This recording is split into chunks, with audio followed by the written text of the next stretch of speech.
Just don't cry during the thingy, and it'll be all fine. Alright, welcome to the Wood Brothers Reviews. I am LT. And I'm Mike. And today we are going to talk about Guardians of the Galaxy Volume 2. The second installment of the Guardians of the Galaxy movies. We went and saw it last night, and the reviews... I read some reviews and they said that it really wasn't as good as the first. That's all I've read. But what did you think of it? Let's start with you first. I thought it was pretty good. I could see where they would say it's not as good as the first, but... Where? There's a few things, like... The humor is just a little bit, There's a little bit more in it this time. It's like, alright, I get it. But I wouldn't, mark it down for that. Not entirely, anyway. Yeah. I thought the humor was okay. I mean, it's typical Marvel stuff in the second movie, Yeah. How they always let's add more of this stuff. But I think it fit more, honestly. I think the humor kind of fit more of their whole, the whole connection, the bond between all the characters themselves. Honestly, I honestly thought of that. Yeah.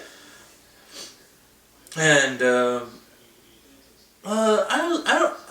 I was thinking, I thought it was very fleshed out. The character-wise, I thought it was more fleshed out than it was the first one. Because the first one, you're just getting to know them. This one, you have more development for them. You have more character with Rocket, Drax. Drax has a little bit more. Yeah, he has a little bit more character development. What's his face? The main character, I can't remember his name. Star-Lord. I'll just say Star-Lord instead of his new name. Star-Lord has a little bit more character development in it. The one thing I didn't like was the whole plot with him and his father ego. Mm-hmm. I didn't like that. I understood it, but I kind of didn't really. It was a big change from what probably the lore of Star-Lord is. Yeah. Well, not only that, it didn't feel like it was actually the biggest problem in the whole thing, compared to what happened in the first movie. Yeah. What was the big problem in the first movie? The first movie is like Thanos, or not Thanos, but Ronan. Yeah. And all of his stuff, and then this one's just kind of like, here's this more, I guess, inner turmoil, more the way than anything. But yeah, it also just felt kind of like, all right, this feels a little bit more forced in, as it's not the immediate threat from the beginning. Yeah. Yeah. Okay. The immediate threat is the people, the sovereign people. Yeah. Yeah. Well, we'll get over that later on. There's a whole bunch of gold people that call themselves a sovereign. The whole plot is revolved pretty much it's sort of like the main, not plot, but you would say the main struggle. Yeah. The main They're the conflict. The conflict between for the Guardians is that their presence is known throughout the movie, but that gets thrown to the side with Star-Lord's father and stuff like that. But they're always there. You get it, but also the character development of Yondu as well. I thought that was really good. A little bit of teaser there. If what you said about the special guest person with Sylvester Stallone. Yeah. That whole him being like the leader of the Ravengers. Yeah, the Ravengers. Yeah, there's whole different factions of Ravengers, and him being, I guess, the Alpha leader. Yeah, it seems like Yeah. Anyway, yeah, that whole I love that whole story. I'm not gonna get into it. I like that whole thing.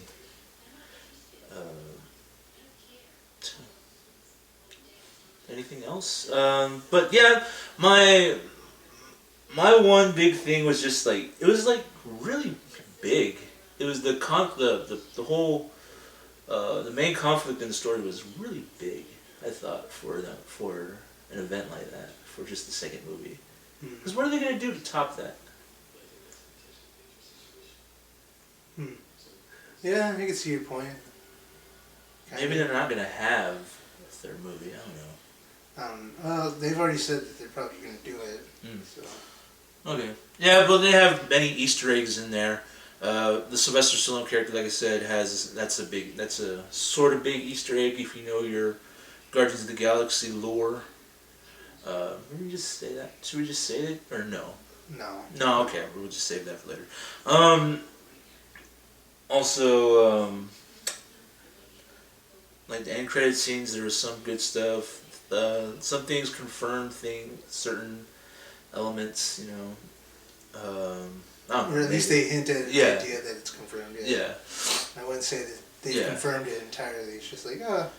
like, okay, that's cool. Yeah.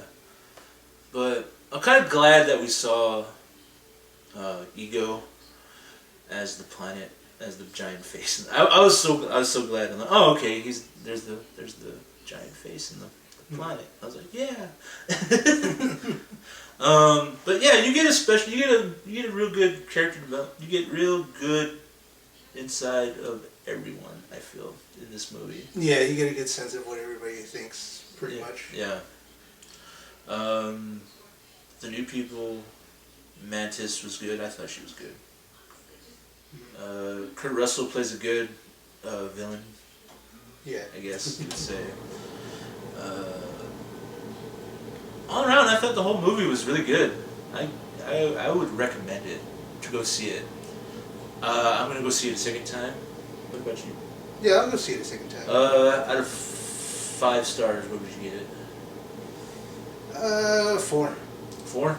I'll go 4.5. No. Yeah, 4.5. I'm not gonna. I'll give it a 4.5. Go see it. I liked it.